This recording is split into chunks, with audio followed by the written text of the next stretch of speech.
The House will please come to order. Welcome, members of the 66th after your spring storm break. Spring storm break. Welcome back. We have a couple of committees coming in right now, and we're very pleased to be joined today. We'll start with our, I think we'll start with our prayer because we got folks walking in right now, Chief Clerk. So we'll start with Pastor Sean, Calvary Chapel today. And Pastor, since you're getting 3 days to do 5 days worth of praying, we appreciate that. So please join us. Let's pray. Gracious Heavenly Father, we're so thankful that we can be here today, Lord. We're thankful for the safety that we've had to get to this point through a tough couple of days. Lord, we would give thanks for all these hardworking people running plows and getting electricity back up, and those who were making their way to the hospitals to make sure we had people there as well, Lord. Thankful for the legislature and for them coming together today. Thankful for this house and for each one of these members here. Lord, I know that they are servants of this state, and thankful for the work that they do.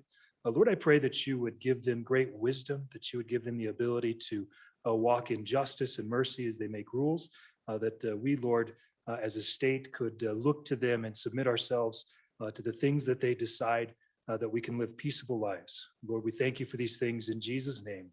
Amen. I pledge allegiance to the flag of the United States of America and to the republic for which it stands,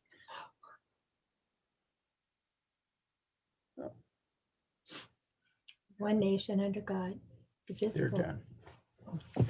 Okay. Thank you very much, Pastor Sean. We appreciate you being here. All right, members, it seems like we have a little bit of an echo, so we got a mic on somewhere. Or someone's Zoom is on or something. So Deputy Clerk, would you please call the roll? Convening roll for the 20th day, Wednesday, March 17th, 2021. Andrew. Baker. Banks. Bear. Blackburn. Here, Brown. Burkhart. Burt. Clausen. Clifford. Connolly. Crago. Duncan. Eklund. Air. Flitner.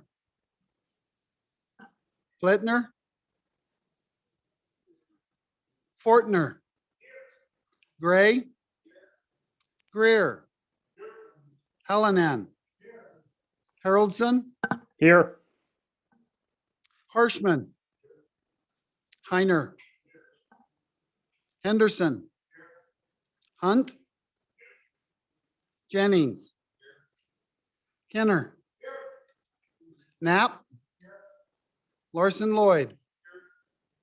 Larson Dan. McGuire. Martinez.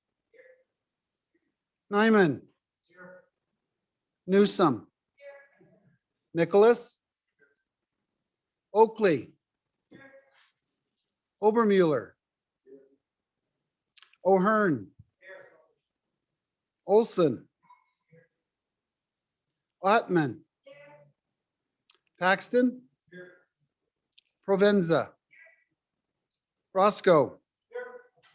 Schwartz. Sherwood. Simpson. Summers. Stith. Stivar. Sweeney. Walters. Washit. Western. Worf. Williams. Wilson. Winter. Ian. Swanitzer. Here. Mr. Speaker.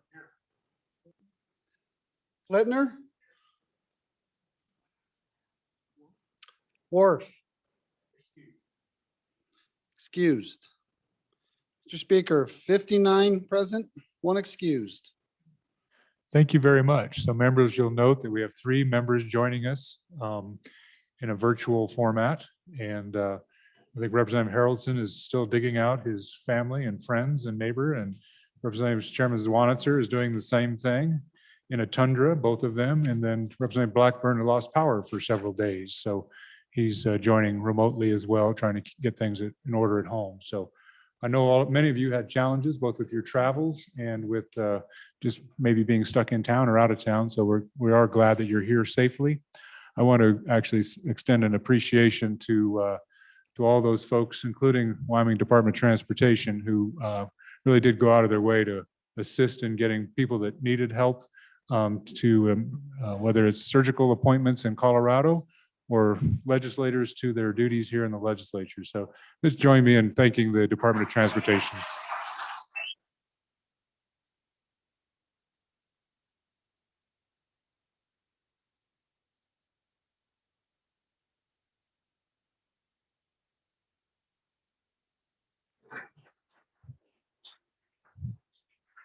So Director Reiner, General Reiner, thank you, all your folks. We appreciate all the work. City of Cheyenne County, all those folks are out there doing hard work still today, moving snow, clearing the path for commerce, helping out livestock producers who've had some challenges in our few days. So we certainly appreciate all that's being done. With that, Journal Committee report. Your Journal Committee reports that the Journal of March 12th, 2021 has been read and recommends that it be approved. Representative Provenza.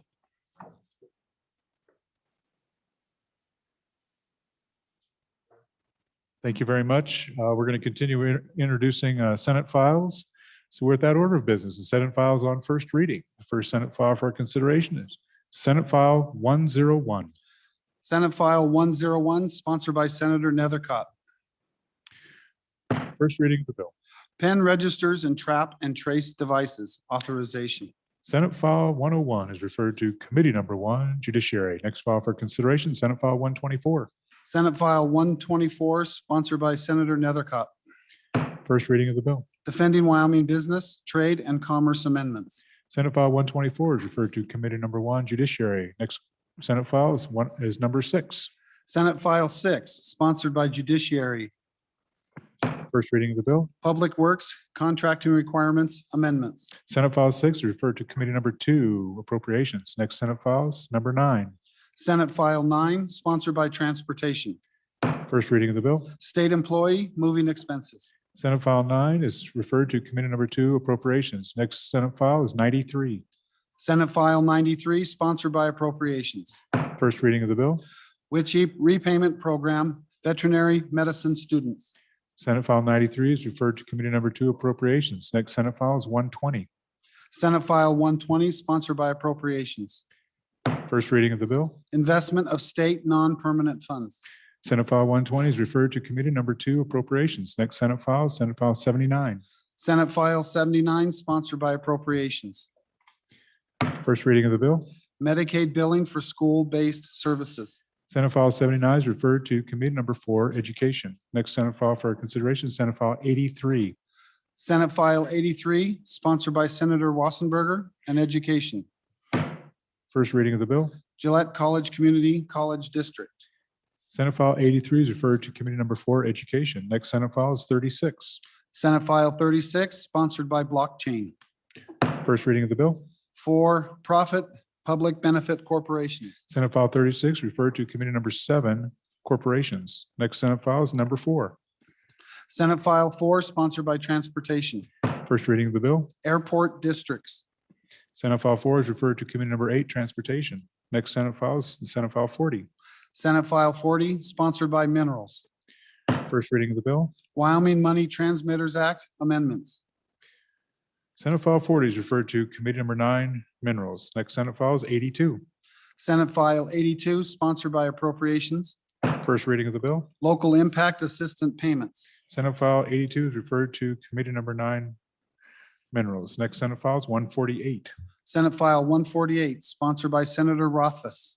First reading of the bill. Requirements relating to depositories amendments. Senate File 148 is referred to Committee Number 9, Minerals. Next Senate file is 30. Senate File 30, sponsored by corporations.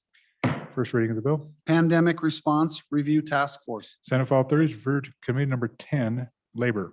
Next Senate file is 47. Senate File 47, sponsored by Senator Cole. Senator Case. First reading of the bill. Clinical Laboratory Regulation. Senate File 47 is referred to Committee Number 10, Labor. Thank you very much. So there's a few more Senate files awaiting introduction, and then we're obviously waiting for more to come over from our colleagues down the hall.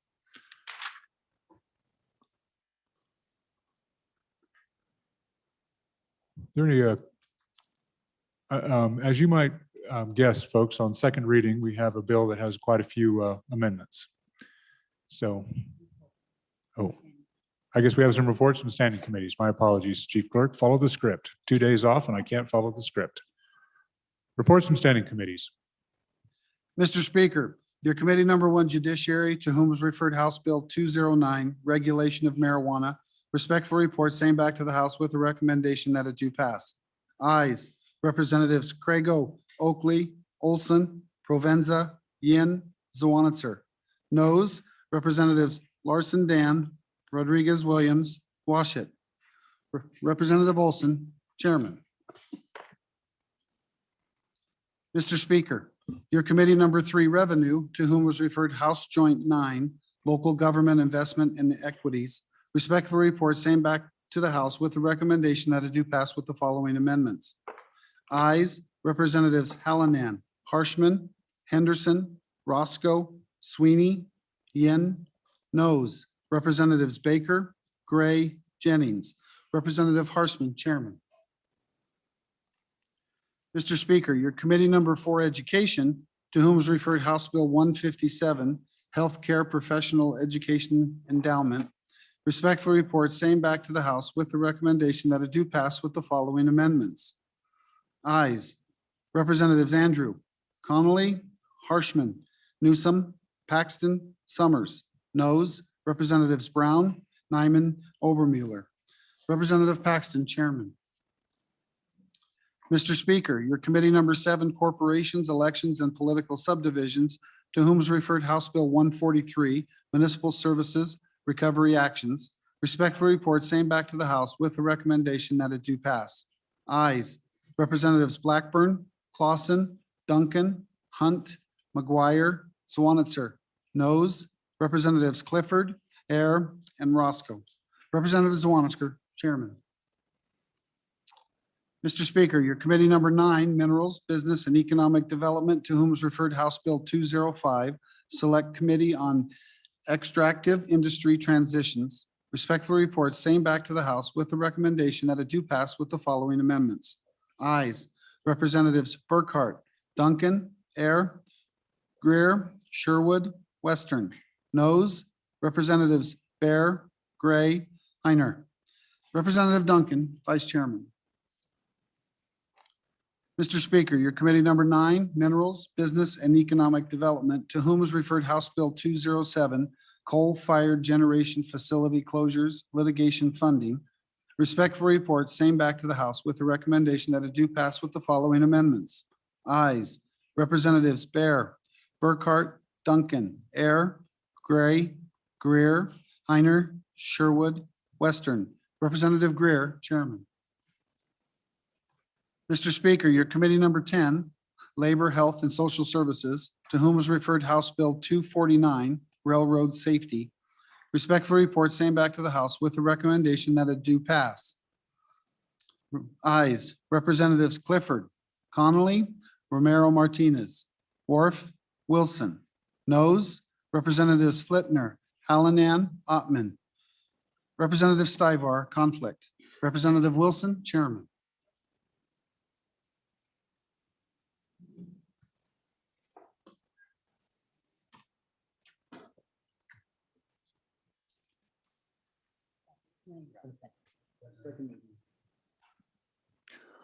All right, we're at that order of business of bills on second reading. Chairman Wilson, did you have something? Yes, thank you, Mr. Speaker. A re-referral, if you please. Your committee number 10 would like to re-refer House Bill 162 Medical Treatment Opportunity Act to committee number 3. Committee number 3, Chairman. Without objection, House Bill 162 deferred to committee number 3, Revenue. Any other referrals or anything? All right. Members, with that order of business on bills on second reading, the first bill for our consideration is House Bill 109. House Bill 109, sponsored by Representative Hunt, local health officers, education requirements, an act relating to health officers. And we do have amendments. The first one up I have is Representative Stiver. Please proceed. Thank you, Mr. Speaker. I bring you, I move second reading amendment 109-001. This amendment's we have a health officers within the state that live out of state, and this is a residency requirement. So page 1, line 1, above line 1, after education, insert residency. Page 1, line 2, after education, insert and residency. Page 2, line 5, after any, insert any full-time or part-time health officer shall be a resident of the state of Wyoming or of Wyoming. Page 3, line 10, after therefore, insert any county, multiple, or district health officer shall be a resident of Wyoming. And I Thank you very much, Representative Stiver. Representative Hunt. Thank you, Mr. Speaker. Rising on and against the amendment, I apologize for not having a conversation yet with the good winger of the amendment, but I spoke with some constituents last night who have some real concerns about the amendment and that, that we're putting more and more sideboards on the bill. And that I think that I would urge the body to resist it. And furthermore, I would point out, folks, that, and let me bring this up here. Thank you. I'd point out, Mr. Speaker, that the amendment changes the title of the bill on page 1, line 1.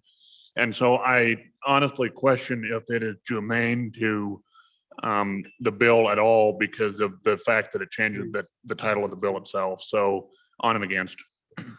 Thank you. Any other member of their first time? Representative Brown, first time. Thank you, Mr. Speaker. I guess I'm just kind of curious on this amendment. What problem we're trying to solve here? Ultimately, I guess if I look at this, I'm not aware, and I would just like to hear if we do have any county health officers or any other health officers that are not state residents. I would be a little shocked if that were the case. I do recognize the intent of this, but I am getting to the point where we're starting to require some pretty heavy-handed sideboards, as the previous speaker just said, on getting a state county health officer here. These are people that could easily be working in the private sector for doing a lot more money. And they're after this past year, I don't think there's going to be very many of them that ever want to do this job ever again, frankly. So we're really narrowing the scope pretty definitively. And I guess I would just ask, what problem are we trying to solve with this amendment? The amendment was read to us, but I did not hear any discussion on what it's fixing. Thank you. Other members the first time? Representative Burkhart, Chairman Burkhart. Thank you, Mr. Speaker. I guess I'd have a question of how many non-resident health officers there are and what effect that would have on some of our counties, considering the difficulty it is to retain any medical professionals. Any other member for their first time? Members for their first time? Representative Gray, if you want to go first time, please proceed. Thank you, Mr. Speaker. First, second. Any other member for their first time? First time. First time, second time. Second time. Representative Gray. Thank you, Mr. Speaker. I support this amendment, and I think it's in keeping with some of these other efforts to align this office and these orders that have come up with these office in line with the constitutional republic. And one of the principles of that is representation that is through a resident. And so I think that that's important here. So I think this is a great amendment. I encourage an aye vote. Any other member for a second time? Second time before the sponsor, to the sponsor, Reverend Stiver, second time. Thank you, Mr. Speaker. On support the amendment, an aye vote. On the one question, the public health officer out of Carbon County is a resident of the state south of us.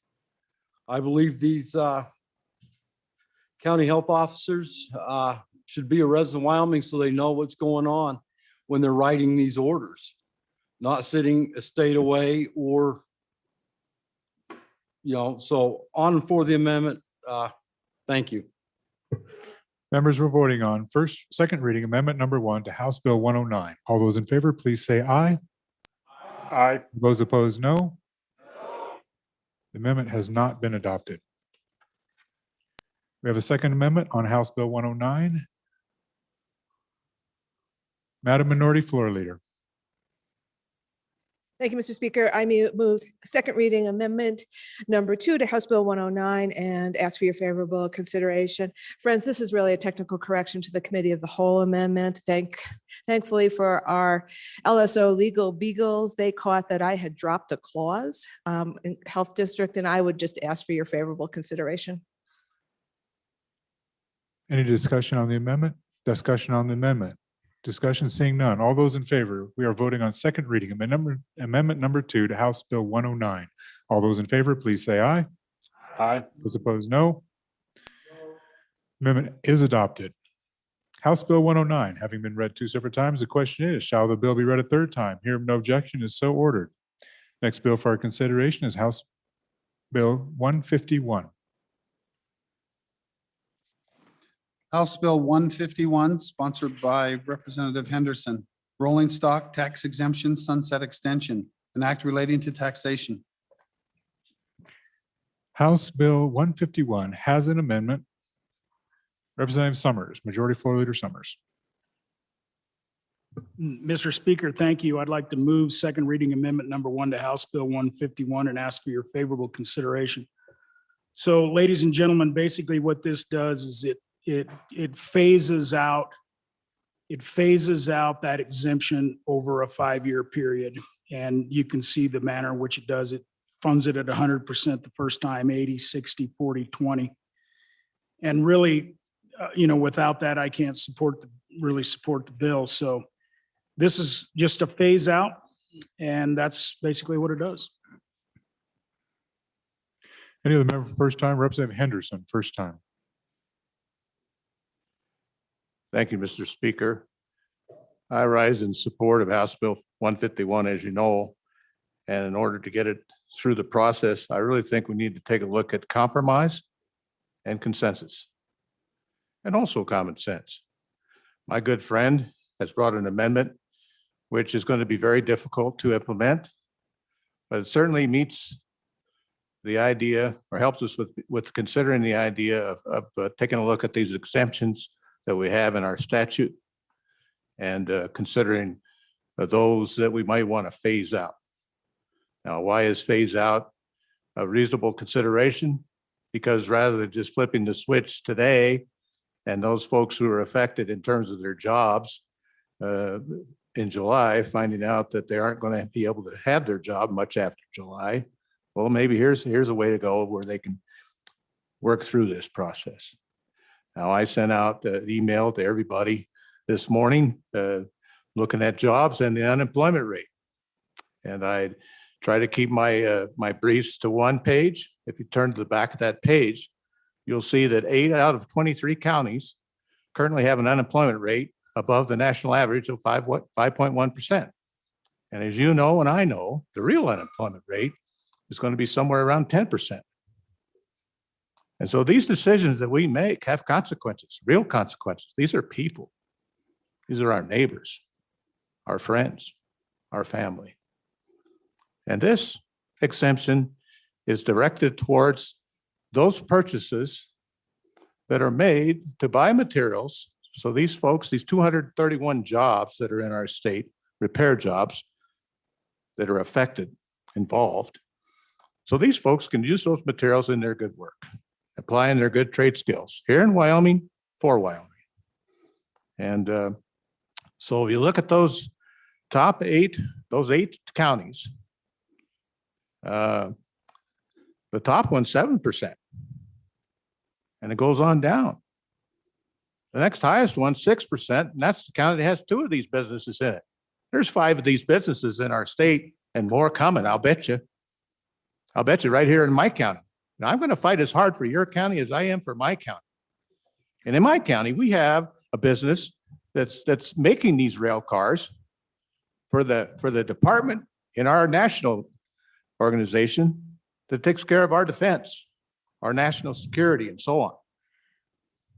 And so those materials that they buy to assemble those rail cars to carry those important pieces of equipment that our fighting men and women use, some of those are made right here in Wyoming by our neighbors, Wyomingites. And so to me, the easiest thing, the most common sense thing to do here, so we can remain competitive with the least amount of cost along the line in terms of administration and keeping track of stuff and so on, is just change that date from 2021 to 2026. What does that mean for our state? Well, it means that we are giving up $1.24 million.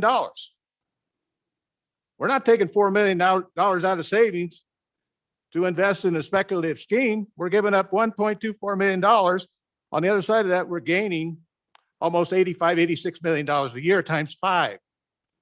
You know, I like to rack these numbers up. So 5 times 1.24 is around what? 6.2 something.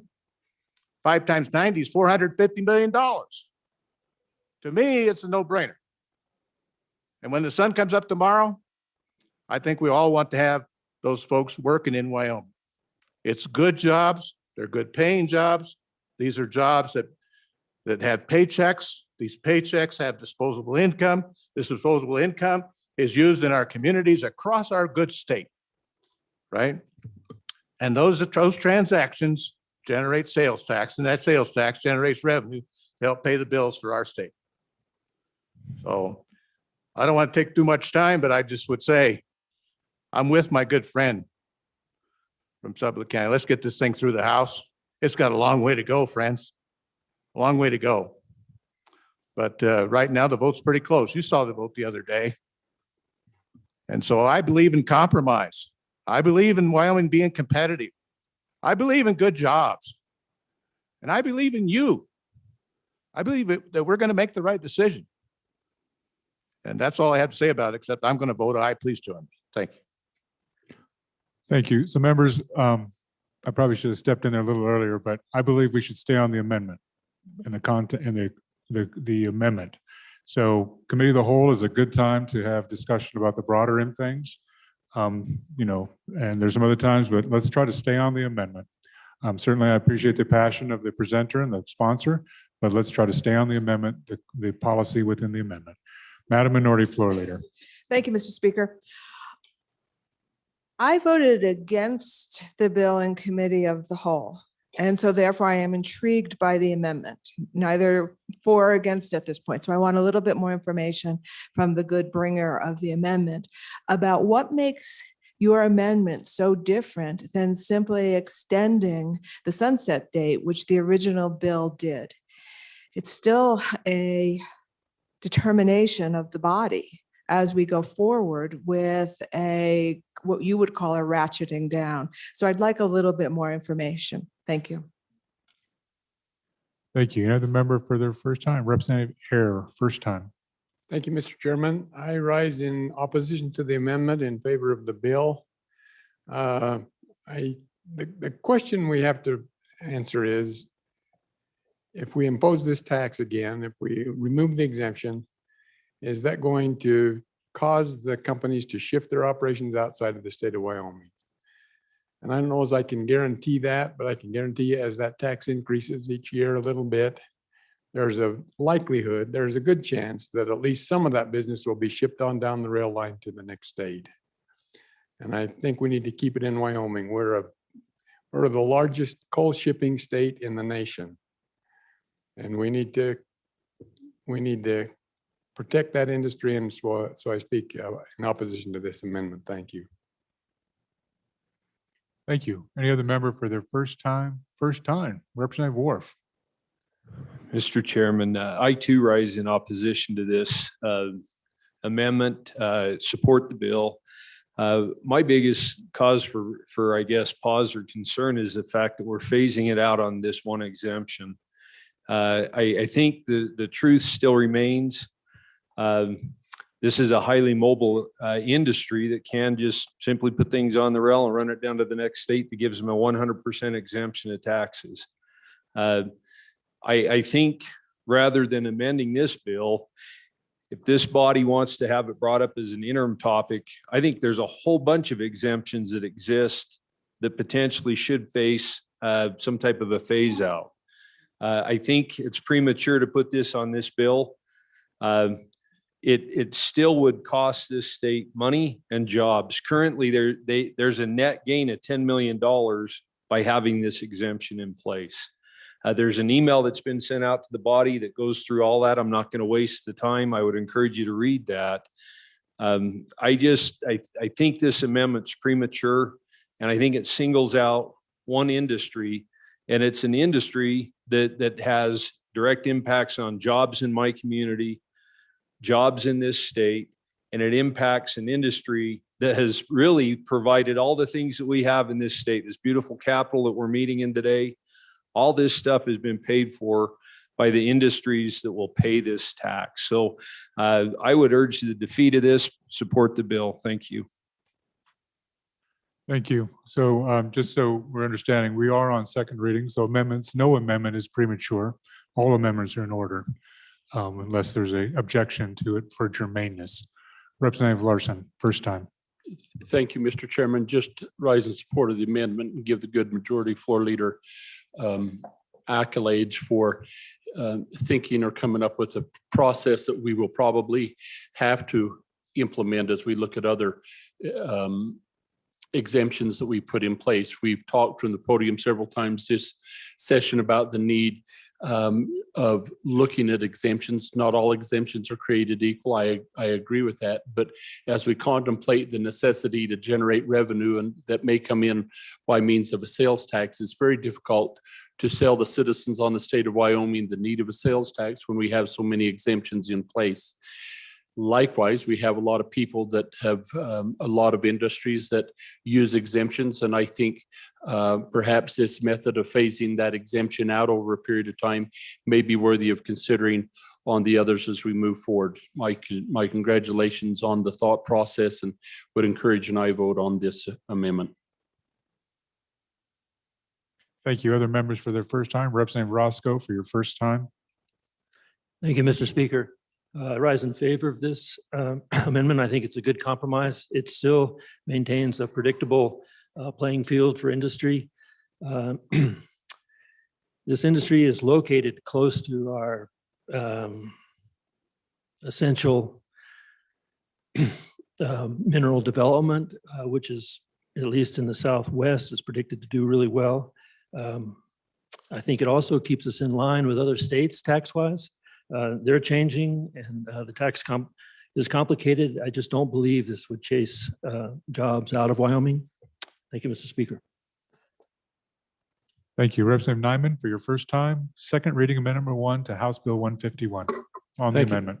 Thank you, Mr. Speaker. No, this is just a point of information. I was kind of doing a little research on this. And I got a hold of the Wyoming Taxpayers Association. They said the only states right now that have the exemption are all the states is Montana, Colorado, Nebraska, Kansas, North Dakota, Oregon, and Washington. The states currently right now that do not have or offer this exemption are Idaho, Utah, California, Nevada, and South Dakota. So bear that in mind. I mean, there are states that join us that rail runs through that would be able to offer what we're offering right now. So when you're making your decision, to kind of keep that in mind. Thank you very much. Thank you. Any other member for their first time? First time. Last time for the first time, second time before the sponsor, second time before the Representative Henderson, second time.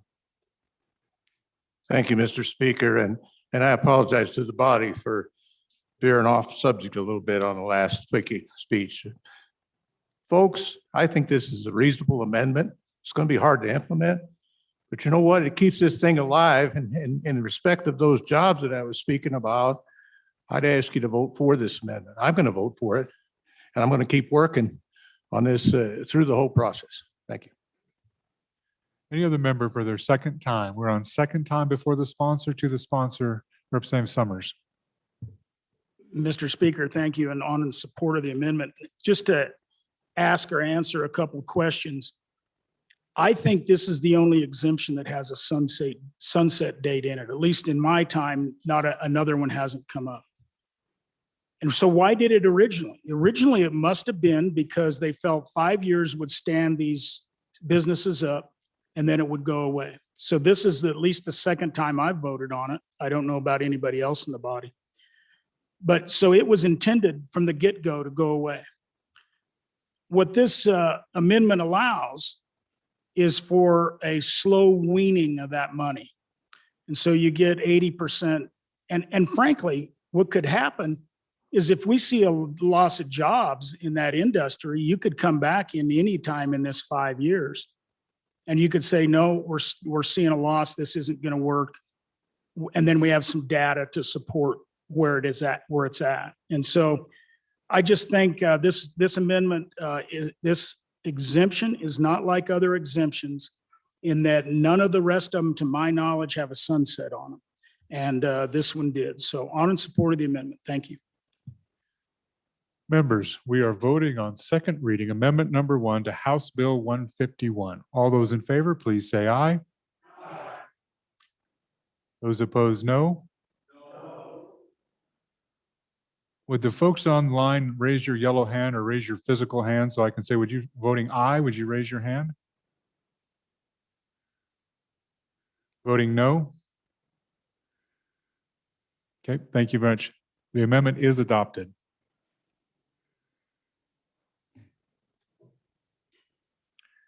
House Bill 151, having been read 2 separate times, the question is, shall the bill be read a third time? Hearing no objection is so ordered. Apparently, the next bill, there's a lot of interest in. We are now on House Bill 173. House Bill 173, sponsored by House Education. School Finance Funding 2, an act relating to school finance. We do have amendments. That might be the understatement since we're going to have a major storm last week. First amendment for our consideration is second reading of number 1, Representative Clausen. Thank you, Mr. Speaker. I move second reading amendment number 1 to House Bill 173, and I will give you an explanation. So what this amendment does is it doesn't have any direct cuts to the block grant, but it splits the block grant up. So it splits administration and activities into one portion and the rest of the block grant into another portion. And it basically doesn't allow moving funds from one portion. So from one portion, the classroom portion up to the administration or activities portion, but you could move funds out of the administration and activities portion and into the classroom portion. Now, my thoughts from this particular bill came from the crew report, and I've sent you all the crew report, and it starts about page 135. But the genesis of this was the shifting inside of the model to other portions of the model, and in looking through this through the crew report, it was fairly evident that there was a lot of shifting inside the model. The debate's always been on the outside of the model, what needs where, what needs done where. But this is inside the model. This is where funds actually are. And if you look into the crew report, it's 300 pages long, but most of this information is after page 135. And I'd planned on going through and citing page, but I got in a little snowstorm. But anyway, the basics of the reason for this is the shifting inside the model. So superintendents, if you look up the page after page 135, the shifting, it's about 124% of what the model is where these funds go. Principals about 114, assistant principals 122%, with positions about 22 more positions for statewide without over the model that they get shifted into these positions. If you look in the model at teachers, we're down 915 teachers, which is out of roughly 4,900 and something or other. We're down 915 teachers in these as compared to the model. If you go to the other part, which is extra duty or student activities, this was a huge shift in the model. It's about 131% of what's modeled is shifted into this, which in the model, it's about $30 million, so about $10 million shifted around. So what this bill would do essentially would split the block grant. You could move funds out of the top of the block grant, but not out of the classroom activities or away from teachers into administration. Does this amendment take a swipe at local control? Yes, it does. Would it make it easier for some of these school boards to manage these things? I believe it would. I'll leave that up to you guys, and I'll stand for any questions. Representative Hallinan, first time. Thank you, Mr. Speaker. I rise in support of this amendment, mainly because the block grant has not been much of a guiding light in the expenditures used by our school boards. I would take the example first of the activities block grant, which is $28.6 million. Campbell County, as my example from my superintendent, said that they spend $3.7 million on activities annually. And the block grant is 2.3. So that means they're taking money elsewhere out of the block grant to support activities. So that's just the activities part. Then the administrative part of the block grant is 73 million. And the superintendent, I believe, makes about 2.5 times the amount that's in the block grant. So I think we can assume that they overspend the administrative part approximately by another 50% at least. So 50% more for activities and 50% more for the administration. I believe that restricting these, now this bill does not cut the expenses this year on the block grant. It does affect what happens next year, but it doesn't affect it this year. So those of you that don't want to see a cut this year, you would be satisfied with this amendment. But next year, it would reduce the amount that is given to the district by the amount that they overspend on these two items, activities and the administration. So there would be a significant cut if they continue to spend in the way that they have been spending. And I think that's an appropriate item for us to address here on the floor of the House. For that reason, I favor this amendment and I urge your support of it. Thank you, Mr. Speaker. Thank you very much. Members, first time. Representative Summers, first time. Mr. Speaker, thank you. So first of all, let's get straight exactly what this amendment does. I think the good bringer, maybe I misunderstood him, but really this creates two categorical grants outside of the block grant. And so it creates one on its own for activities, and then it creates one for basically you can call it central office. And so then it is as described. You couldn't shift money between those three places. So we've had categorical exclusions before. IF, summer schools, extended day, they were all categorical exclusions. And usually the reason for it, when the consultants brought these ideas, they brought them as that because the idea was to incentivize actually utilizing those positions and making sure they were utilized. The one problem I see with this, so your education committee, we did a 10% cut to admin, but we left everything in the block grant. And so the question is, with this amendment, we will kind of memorialize that cut to admin. And so not only are we segregating it, but we're saying for sure that's a 10% cut. So just as long as everybody understands what went on there. And I really think I'm not going to push back hard on this amendment, maybe others will. But I think the biggest thing you have to think about is this a decision for local boards on salaries? Or, the activities, that's another issue altogether. But really on salaries, are you going to hamstring local boards maybe in some areas that simply can't get a superintendent or a business manager at the price that the model would allow for? I don't know that we know whether they could even hire positions like that. So that's my concern, but in general, I kind of like the idea behind it. Other members, first time. Representative Schwartz, first time. Thank you, Mr. Speaker. On and against the amendment, my basic sense of it is it reduces local control, and I am in many ways a big proponent of local control, not just for schools, but for all branches of local government. I'd like to speak to the activities piece in particular.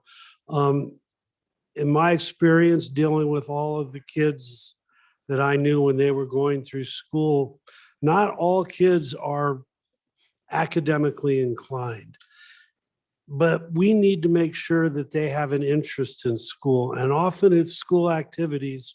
It's not always football. Sometimes it's theater. Sometimes it's debate. And I think it's critically important that school districts have the flexibility to fund those activities, to provide for a wide range of student interests, to keep the children in school and graduating. On and against the amendment. Representative Eklund, Chairman Eklund, first time. Thank you, Mr. Speaker. So this isn't the first time that the legislature's tried to fool around with the block grant. Several years back, we tried to make schools conform to what the model called for concerning the ratio, teacher-student ratio in the bottom under third grade. And the result, I think I'm in favor of this, but the result was the schools found every loophole in the world to not do that. There were schools all over the state that had a funding model that said they're 16-1 in these lower grades. And the reason was to get these real young students into proficient reading. That shows that if they can read well under that grade, they can probably succeed through school and through life. So we did that, and you find out that the kindergarten isn't a required class, so they started dumping students into kindergarten, which you can imagine what it's like. That made it easier. But anyway, all the way through this thing, I'm guessing they'll find loopholes. But I do kind of like the idea of the schools conforming to what the model says. I don't like, I'll push back on the local control part, if there really is any. The state has taken over so much of this. I'm not sure the school boards have much choice but to do whatever we say. But anyway, I think I'll vote for this and see if I'll talk with my school people, see how it affects them before third reading. I'm glad it came now. We're glad you came too, Chairman. Yeah, Representative Heiner for your first time. Thank you, Mr. Speaker. Last summer, I knocked on over 2,000 doors as I was campaigning. And there were two subjects that came up in almost every single conversation that I had as I knocked on those doors. One was the budget, and the second was education. And my constituents wanted us to resolve some of the issues around those two subjects. This is an opportunity to fix some problems with our education system.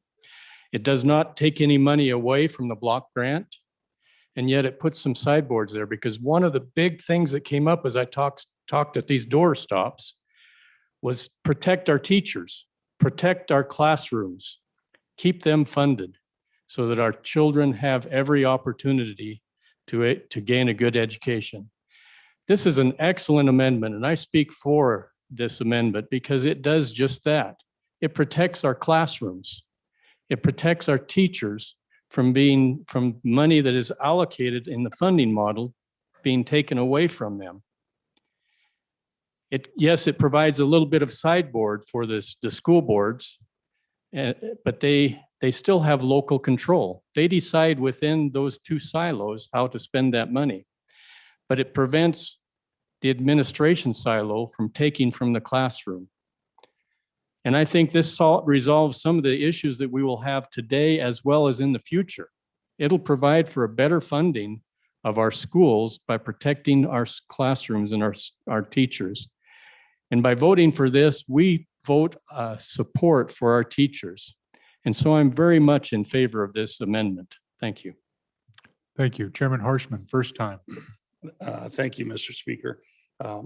Just a couple of things. There's always more to the story, and I think if you dig into that crew report, you'll see that this funding model, which is intended to be cost-based, right? We've been doing this since 2005. We do it every 5 years. We did it in the interim in the 2017 and 3-year break. And so you try to determine what the costs are. And then you come up with a funding model to fund those costs. But invariably, every district's a little bit different. And like, for example, on this activity story, it's 2005. I think I was the only one in that room that is in this room today, but it was actually Campbell County brought the suggestion to actually reduce activity funding for larger school districts, give more to smaller school districts, because the superintendent of Campbell County at that time said it'll give more. It's going to help little districts, which we've done a great job in the model, but larger districts will have a little more flexibility. So that goes back to 2005. But I think part of this evolution, 4 years ago was kind of beat up on the teacher time on this floor and down the hall. Now this year, it seems to be beat up on the administrator and activities deal. And I'll just tell you, I think all of us have locally elected school boards. Most of them ran in bigger elections than us, right? We represent about 9,000 people. My school board members represent significantly more folks than that. And I think when you look at the crew report, it's about 90% congruent with the model. So we know the cost-based system is pretty close, but every district is a little different. We have police officers now in my school back home today. They're not in the model, getting paid somehow. So the school board, the locally elected school board, responding to the local citizens there, has chosen to move money to fund that. If you look across our state, there's no component in this model for school lunches. Not one dime. But if you look at that crew report, there's $30 million going to school lunches. Because we know the thing is not going to be a self-sufficient operation. It hasn't proven that. And so I think when we say we talk to people and all that stuff, we talk to people in our own little spotlight. And I would submit to you that our districts are way different. And Wyoming is probably the most diverse state anywhere in the country when it comes to this. And I think we've done a pretty good job. And so I don't think this amendment solves any problem. And I think a long time ago when I came here, I always thought, we're here to solve problems. And I think this amendment will actually create some problems. And so I just urge you to caution on this and just vote no on it. And yeah, it's not going to do anything for our loss of $450 million of coal revenue every year that funds education. This amendment ain't going to do one bit to solve that. So please vote no. Thank you, Mr. Speaker. Thank you. So again, members, let's try to stay on the amendments, I know it's easy to go abroad, but let's try to stay on the amendment. Representative Ottman on the amendment, first time. Thank you, Mr. Speaker. I just wanted to say, as one of the previous speakers said, that this is a good possibility. I know a lot of people are getting involved in the situation in the school districts as they are a lot of other things right now. But working in the school district for 15 years, I know that it was often a threat, where teachers will be defunded or jobs were going to be lost or benefits were going to be taken. And I never really understood what the funding model, the block grant was. And as I've looked at it over the last few weeks, I'm beginning to understand it and to listen to all of you. And what I see here is that it is priorities that are set. What I do believe that this amendment may do is to put things so that teachers who have been, who live with, well, I'm just going to say, a fear of losing their jobs, having their classrooms enlarged, things taken away from them, because that's the information that they get through different venues. This would help alleviate that fear. To go to work every day with fears is not good. It's counterproductive. It shows up in the classroom. And I would just say, again, as another representative said, that this is a good opportunity to change what is wrong with this. So I would, I'm on and for the amendment, and I would ask that you vote yes. On the amendment, Representative Obermuller. Thank you, Mr. Chairman. Mr. Speaker, I'm sorry. I just want to address the administrative piece of this for a second. If you look at the top administrators in these school districts, this is the one piece of education that actually is part of market capitalism. We go out there and compete for the most effective administrators around. And, that's a tough marketplace to find the best. If we were talking today about trying to cap the compensation for any business in this state, everybody would say, we can't be capping the compensation of the people that own businesses, because we have this sense of how capitalism should work. So just food for thought on and against things. Any other member for their first time? We're on first time amendment, second reading amendment number 1. First time, second time. Second time, Representative Hallinan for your second time.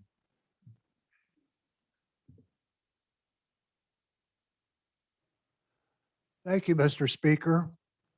I would say that this bill is a good bill because it maintains local control for activities.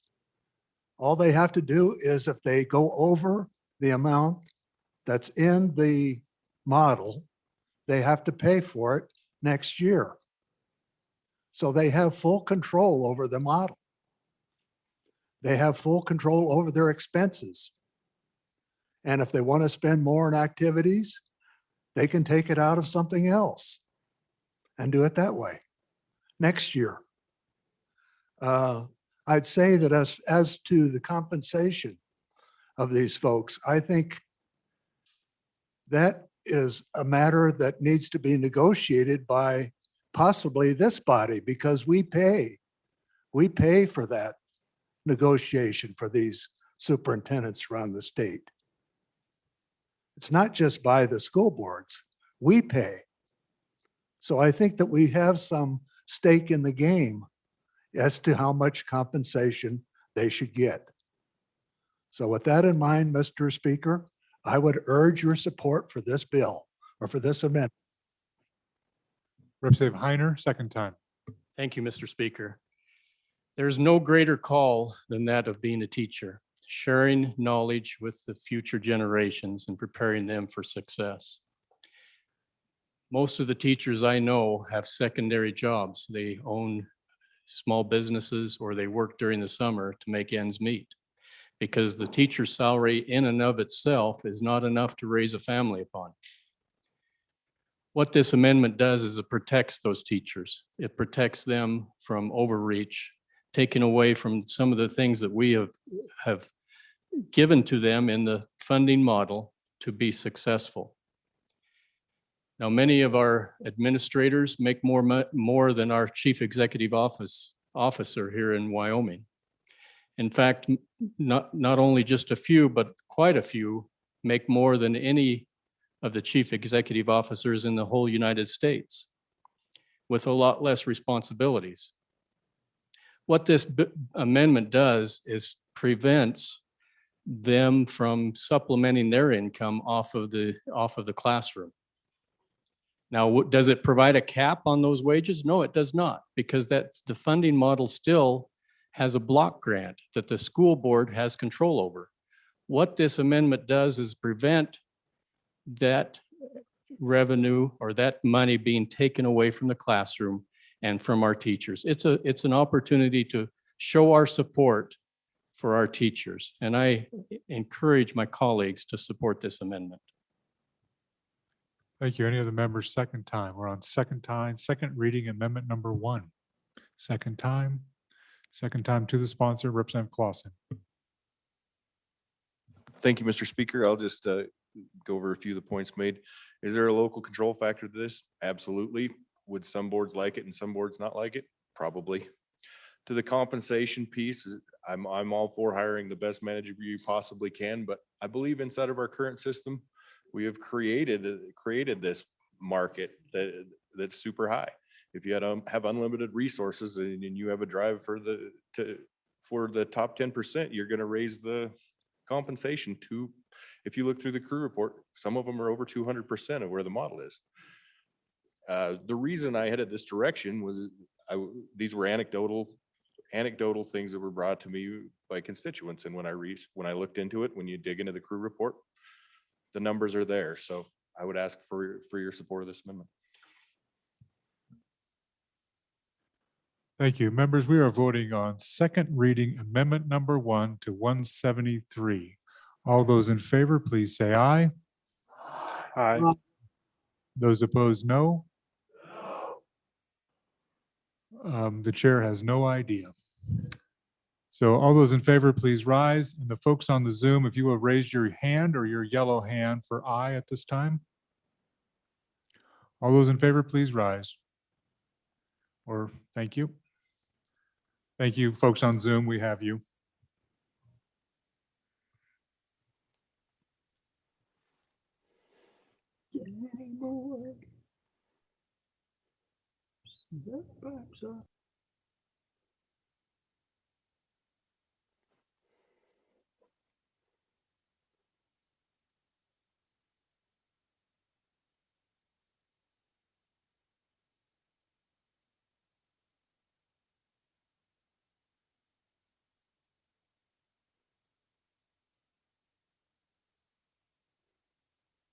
"31 ayes.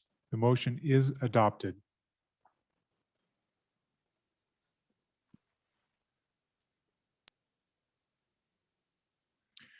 Next amendment for consideration is second reading amendment number 2.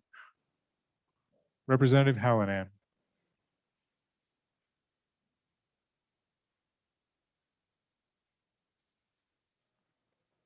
Thank you, Mr. Speaker. I move second reading amendment number 2 to House Bill 173. And I ask for your favorable consideration. This bill is actually a cut in the amount of the block grant. It comes down to about $14.8 million cut. That combined with the $3 million that is cut in 173 makes up for about $23 million. $23 million, I think, is a minimal amount of cut to the block grant, considering the amount of deficit that is present in the school finance program. What this bill does is it takes 5 days out of the professional development portion of the school year. The school year now is 185 days. This would reduce it to 180 days. That would cut the amount of pay by school teachers by 2.7%. But it would not reduce the amount of pay per hour. They would make the same amount that they would make without this cut. So, well, they would take a cut of pay of 2.7%, but they would work 2.7 days less per year. I thought this was a reasonable concession on the part of the schools and of the teachers. 2.7%. None of them will lose their jobs by this. There won't be any reduction in the number of, or increase in the number of students that they have to teach, nor in the number of classrooms. So this will simply be a reduction in the number of days that they teach. And they actually will not reduce the number of days that they teach. It would only reduce the number of professional development days. And I've heard from some teachers that they don't find those professional development days are worth preserving at 10 per year. This reduces it to 5. In 2006, that was the year that it was increased to 10 days per year. Before that, teachers got 5 days of professional development.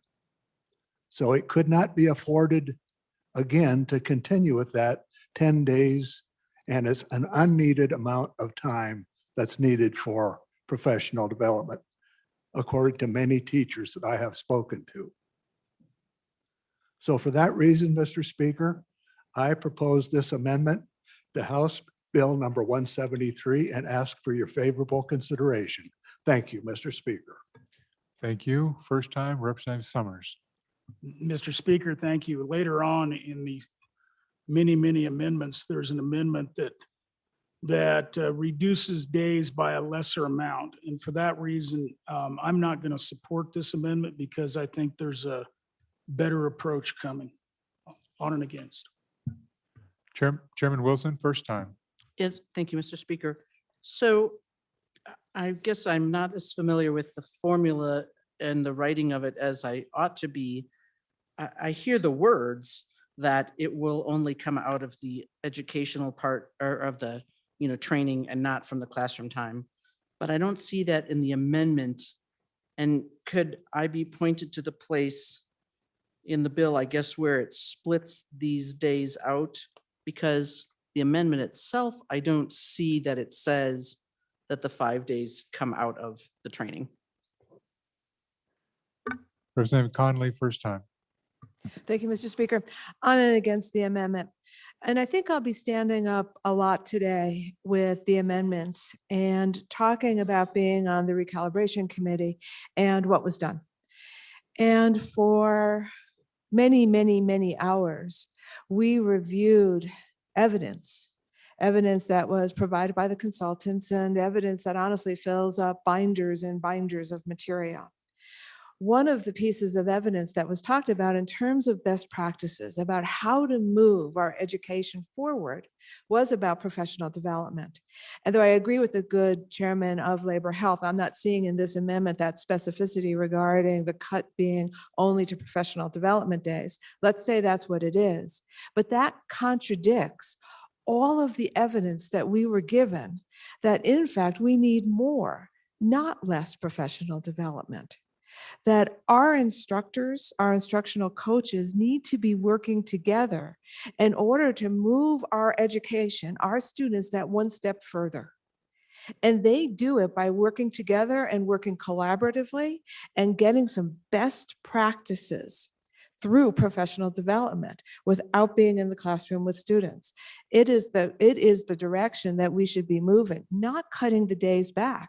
Let's face it, we cut the days back. What it means is that teachers have a day or two to set up their classrooms and a day or two of meeting with parents. That's it, right? That's it, right? Again, what we need instead is more, not less. On and against. Chairman Eklund, first time. Yes, Mr. Speaker. So this one I am opposed to, and the main reason is because of this pandemic that we're in and what it's brought on. One of my primary peeves about a shutdown and the way this thing happened is it put all of our youngest students is where it's most evident, but probably all of our students behind. But you can test them in those early 3-4 grades and they're about 6 months behind. Now I get that straight from teachers. So cutting the days in this pandemic is a good reason why we should defeat this amendment. Members, first time, Representative Ottman on the amendment. Yes, I would speak in favor of this amendment. Teachers a lot of times have so much to do during the week. They have a lot to do during the week. With these professional development days, if they are in fact presented or put on by presenters that come from elsewhere for specific things, that is often a good thing. But oftentimes it is looked at that they are brought in professionals which are very trained in certain things, but the application of these trainings is for information. It's not to assist in their classrooms. They sit there and do some mild activities, but it's not in there. The teachers that I worked with and that I talked to, they would prefer to have that time to do the things. Right now, during the pandemic, teachers are putting in 15 hours a day, sometimes 12 hours a day is what they've been telling me.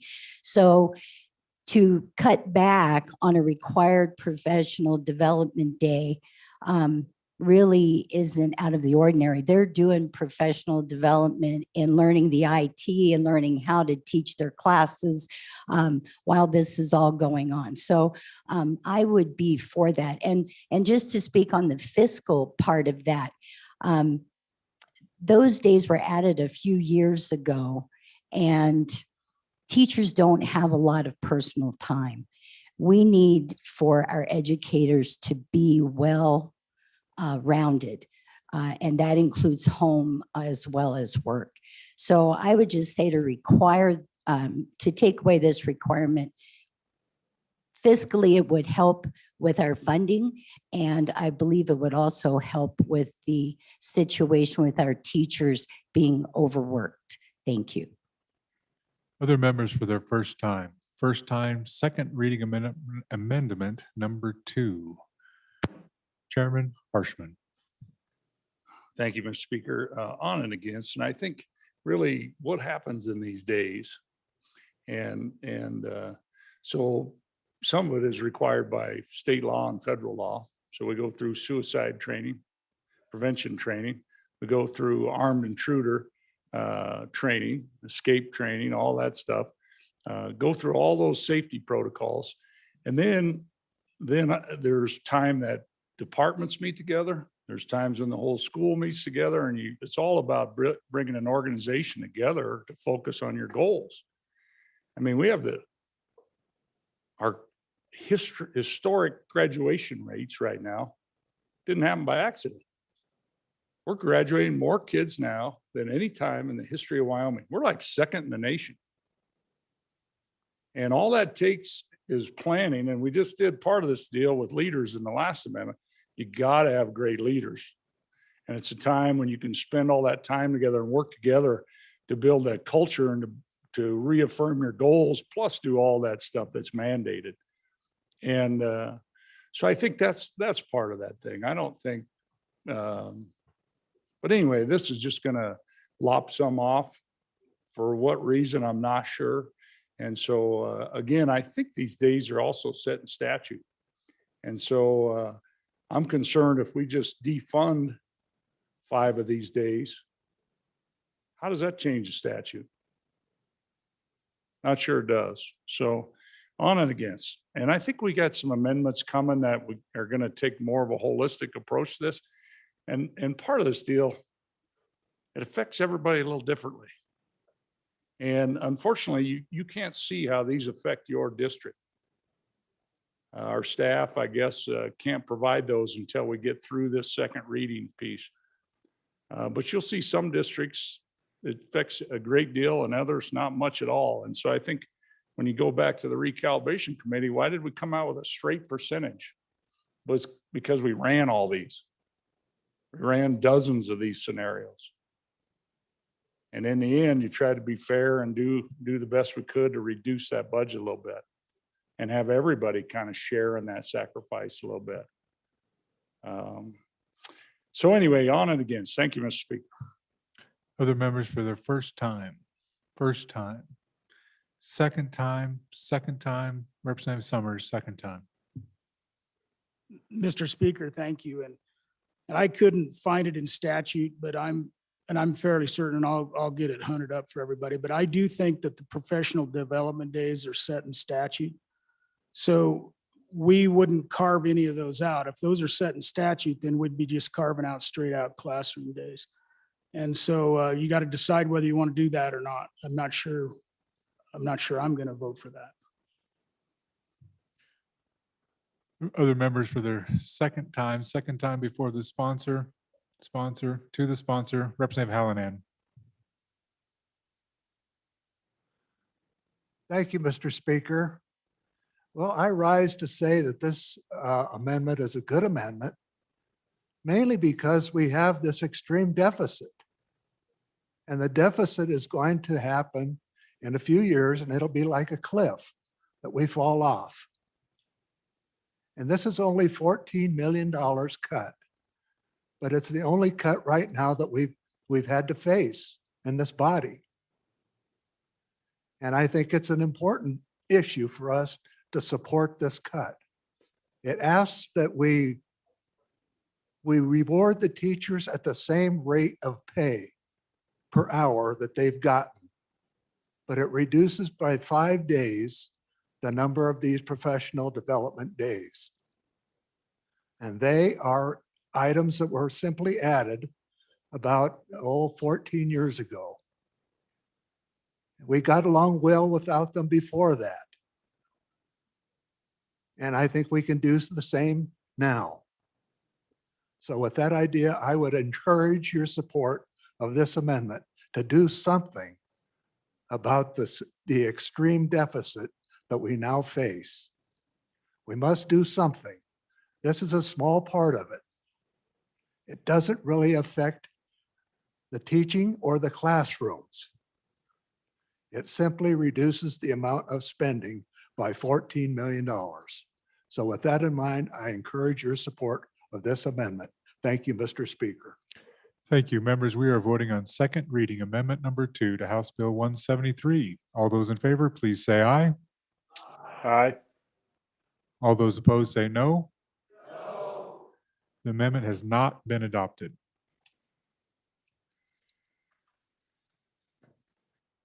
Next amendment for your consideration is second reading amendment number 3, Representative Larson Lloyd. Thank you, Mr. Chairman. I would move second reading amendment number 3 to House Bill 173. And members, what the bill does is it takes the funding that comes from the Permanent Mineral Trust Fund and makes its way and creates the LSRA account. That funding will move forward and go solely into K-12 funding. And I think it's important for us to understand what we use the LSRA for now, and what this would do would take any opportunity to use it for anything other than education. And currently what we do with the LSRA is we do backstop. If there's a shortfall in education, we do that. But we also have the flexibility to use the LSRA for other things. We funded our local cities, towns, and counties this year out of the LSRA. We look at emergency. We just passed House Bill 50 out of here that would give the governor a emergency contingent funding for such things as floods or damages caused by the environment, that he could pull that out of the LSRA and use it for something that impacts other citizens in the state besides K-12. This year in our budget bill, we looked at shortfalls. We looked at step 3 reductions. When we come back with the child's mental health waiver to the DD population, who are children and adults, and we looked at a lot of these other funds, and we were able to go in and use the LSRA as another option. One of the challenges I think that we've had over the past since I've been in the legislature, is maintaining. It seems like it's easy to go in and snatch funding that we use for the general fund and sneak it over here and put it in for K-12. And I've been a little protective of that. I think that Because once it's in K-12, we can't go back. We can't, when you talk to your constituents at home and they say, can't we take some of the money from K-12 and bring it over here and use it for the general fund? No, we can't. Can we take general fund money over? Yeah, we do, and we do it all the time. And so I think, I think having this pot of money and the discussion that we have heard and will continue to hear, and it's a discussion we need to have, is how much money do we spend out of the LSRA? And should we be spending more?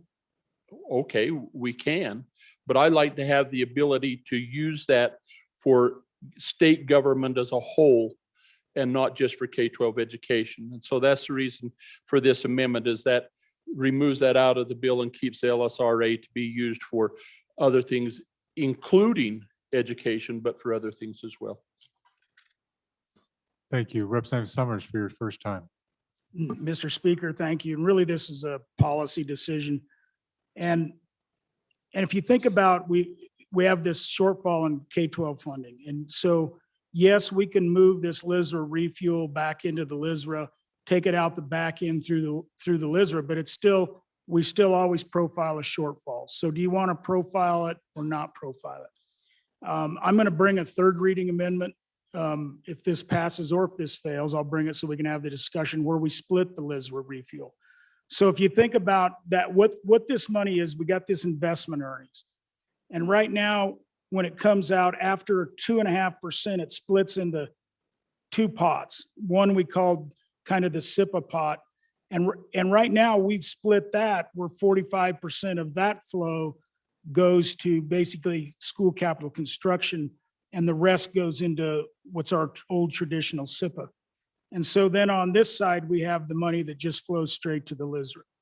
And so I think it's a, you know, it's certainly a good debate. I'll bring a third reading amendment regardless of whether this goes up or goes down, to continue that debate, to see whether we want to continue to profile a shortfall in education, perhaps when we don't have to. So thank you. Any other member for their first time? First time, Representative Brown, first time, second reading amendment number 3 on the amendment. Thank you, Mr. Speaker. This one's a tough one for me.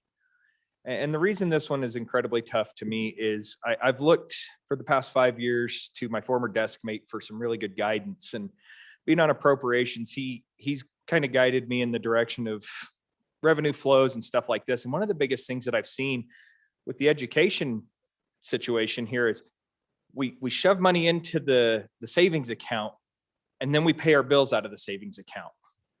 And so what this policy decision is asking us to do is, do we want to pay our bills first? And then if we have money left over, we'll put money into our savings account. And the answer is no, right? We don't have any money left over. We're pulling money out of our savings account still. So what the education committee came up with, and I appreciate the majority floor leaders bringing this forward when we brought this entire bill forward, was we really need to be making the effort here to pay our bills.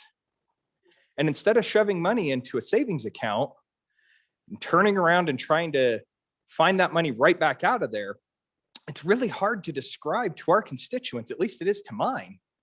Well, yeah, we've got a $300 million shortfall, but we backfill that with this pot of money over here. And then when that pot of money gets refueled, then we're okay. They don't understand it. They don't get that. So what we're asking here to do, and I'm gonna ask for a no vote on this, it's for us to pay our bills first. Stop refueling our rainy day account. And it does two things for us. I actually had a bill, it's numbered, it's out there. We just didn't hear it because it got brought into this particular bill here. It does two things for us. The first is it stops the refuel of the money. So we know how much money we have in that savings account. And we have a finite date that we will run out of money. No more, well, we had a really good year of investment returns and it goes through the roof and we've got more money than we used to have. No, what it says is you keep spending out of here. This is the date. This is when you run out of money. The second thing that it does is it tells our people back at home, look, guys, we're trying everything we can to not raise taxes to pay for these things. Here's money that we actually have. And I can't in good conscience go back to my district this summer, walk the doors and say, guys, I'm still throwing money into a savings account. I'm sorry to the 700-800 teachers in my district that you may end up losing your job. I can't do that while we're still putting money into our savings account. So this is a policy choice. Frankly, every single thing we do in this body is a policy choice, but this is a big one.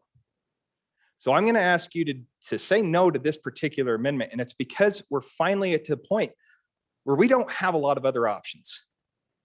If you don't want to raise taxes, which this body and the body down the hall and everybody else seems to be pretty, evasive to, I get it.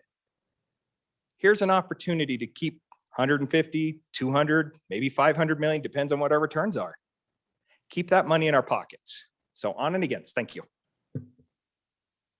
Thank you. Representative Washut for your first time. Thank you, Mr. Chairman. Just a question for the bringer of the amendment. In this House Bill 173, we have a trigger for a 1% sales tax. It's based upon the level of funds within the LSRA. What is your projection if your amendment were to pass? Do we end up triggering that 1% sales tax sooner than we would otherwise, or does it have no effect? Thank you. Chairman Greer, first time. Thank you, Mr. Speaker, and I'll try not to speak on education issues much, but I'm in favor of this amendment. It's a good policy choice, and it's we have the deficit in education. How we're set up and how we're structured right now, we're able to balance our regular budget, but we still have this structural deficit with education. And if we just keep removing funding sources away from the general fund over to the education, we're not robbing Peter to pay Paul, as we've said before. So this is a paper deficit because the previous speaker said the same thing, is you've put in the LSRA is there to back up education in the end. But I think it's important that we know year over year what that deficit is, and we work to deal with it. Now, I still am one of those, maybe I'm in the minority, but I don't think the LSRA is there just for education. I've said this numerous times. It's there for liquidity. We use it to back up a lot of different things that we do, and it allows the state to function relatively efficiently. It's also there to backfill other components within state government if necessary, if we're in that mode. And so I have this difficulty, and this gets into a little deeper discussion, but if we direct this over right for schools, that's it. There's no more decision to be made. Okay, that's the policy decision. I would prefer that this body leave its options on the table. So when we're cutting 10% out of a department, out of a state agency, okay, that we still have, and we're cutting less out of education because that's what we've decided to do. We feel that's what's right for Wyoming. I'm fine with that. Okay, we got to have that discussion, but we don't have an option. We're taking that money and putting it all to education, and we're not leaving the option for the other state employees there that are on the other half of the ledger. So I like the amendment. I would prefer that we not make this diversion. I prefer that we tackle these issues head on, and that we leave this deficit out there so it's very well known and something that we know we have to deal with. Thank you. Thank you very much. Chairman Paxton, first time. Thank you, Mr. Speaker. The folks that I've talked to around the state and the kind of correspondence I've gotten through emails indicates that folks are really not opposed to raising taxes to help the deficit in education. But first of all, they want to make sure that we're not putting money away in savings before we tap into that other source of revenue. It doesn't make sense to put money in savings when your kids are going hungry. On and opposed to the amendment.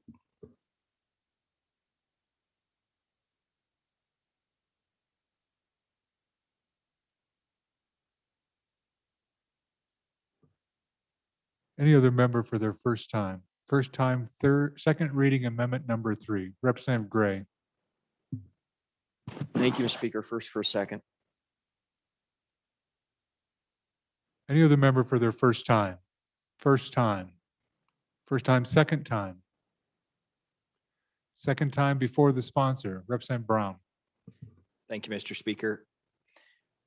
I look not only to my former desk mate here, but I look to the man that spoke a few minutes ago about putting this all towards education. And I'm going to push back on that assertion because I don't think we're putting it all towards education per se.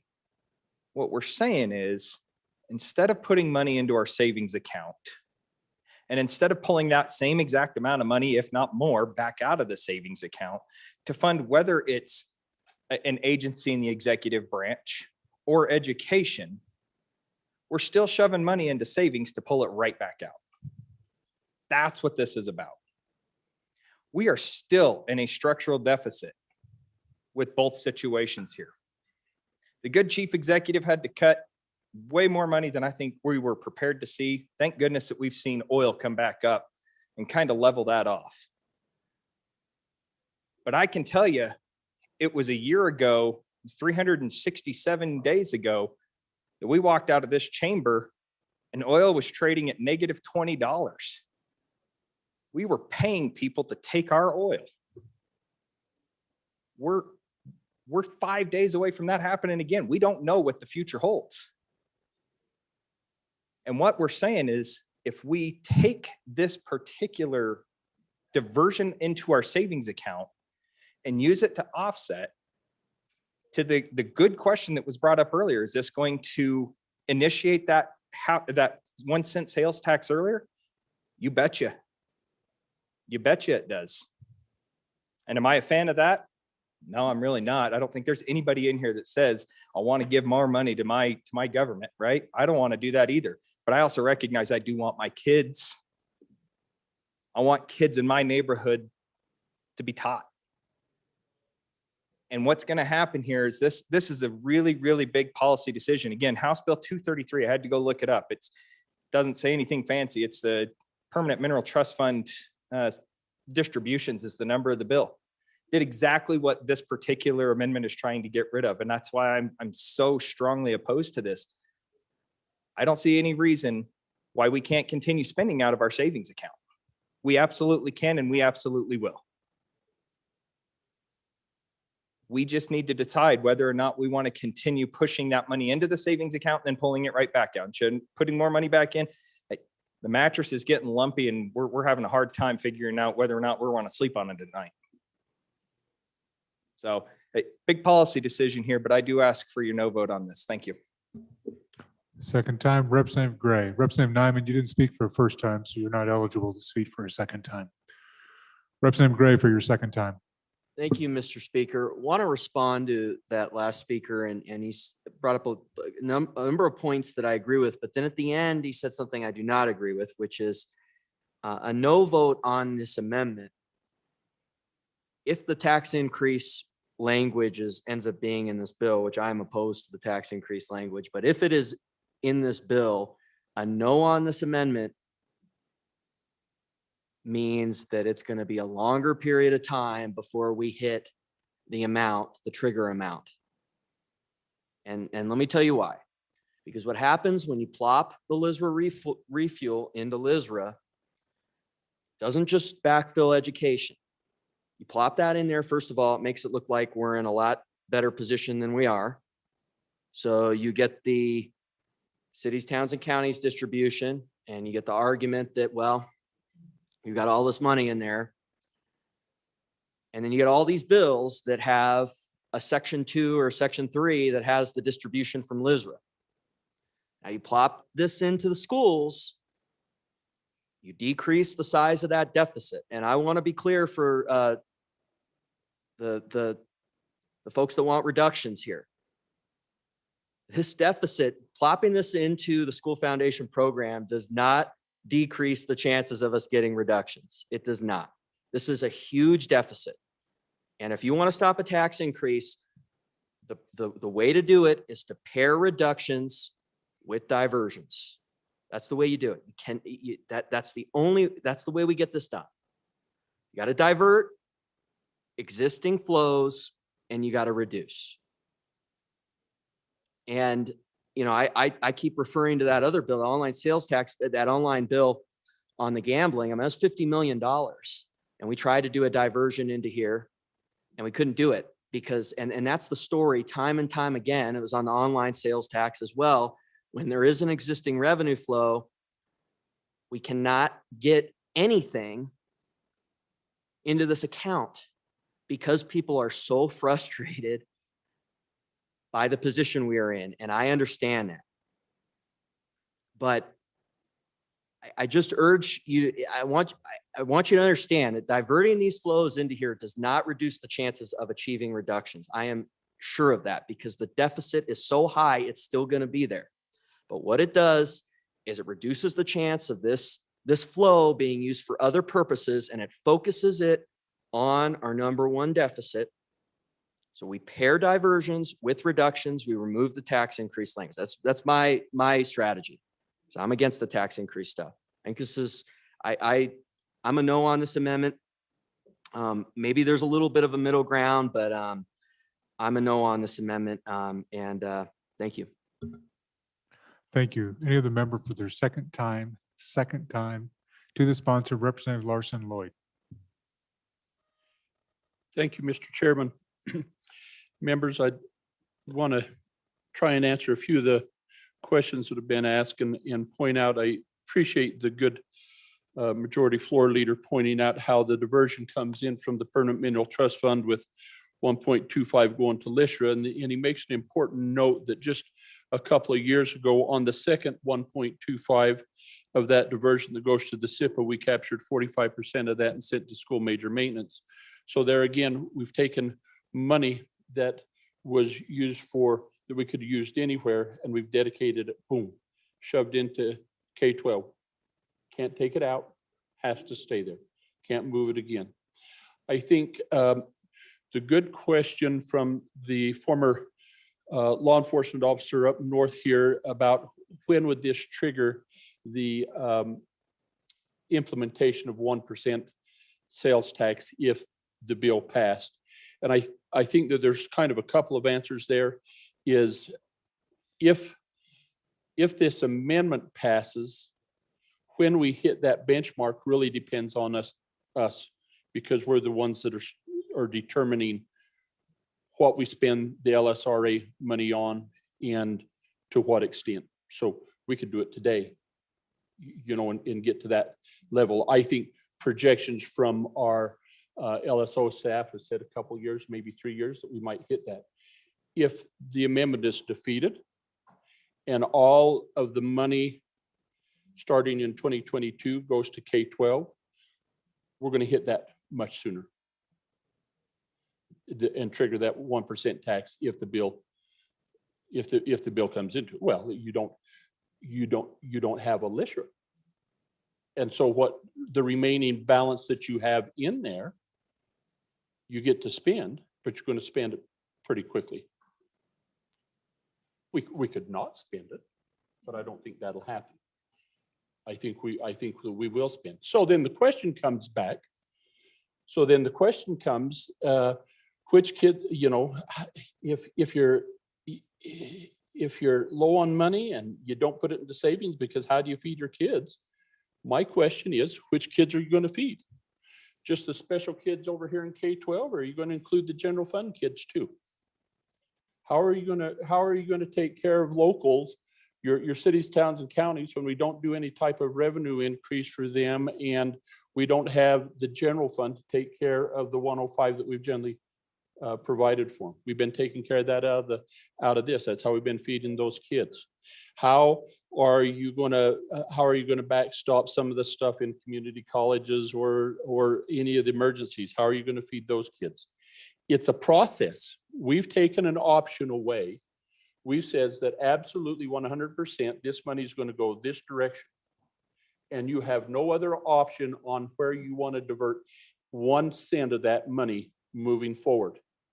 As we currently have, we've recognized the need to send that to education, and we have been the backstop. In fact, that's concerned me because I've seen this trend lean more and more and more of putting this as totally to education.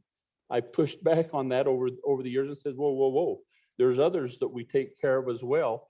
And so if we're going to keep the mechanism available to take those funds that are generated from the Permanent Mineral Trust Fund and say, we can use them for education, we can use them for emergencies, we can use them for locals, then you need to vote for this amendment. And I'd ask that you do that. Thank you. So members, we are voting on second reading amendment number 3, House Bill 173. All those in favor, please say aye. Those opposed, no. No.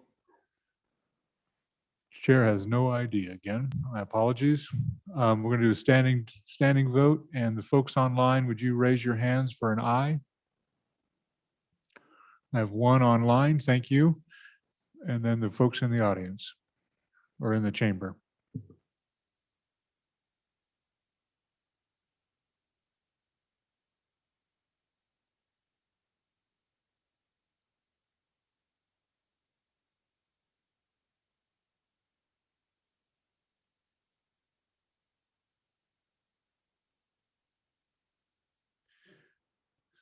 The amendment is adopted. It must be Wednesday because you guys are fairly balanced today. I can't call it any closer than 31 to 29. So the amendment is adopted. Next amendment for our consideration is second reading amendment number 4, Representative Larson Lloyd.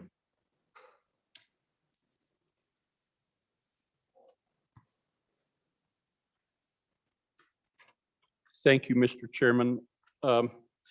So next we have fourth reading amendment to House Bill 173. And Mr. Chairman, after that exhaustive third reading amendment, I withdraw this one. So second reading of number 4 has been withdrawn. Well, now we've picked up the pace. Amendment number 5, Representative Simpson.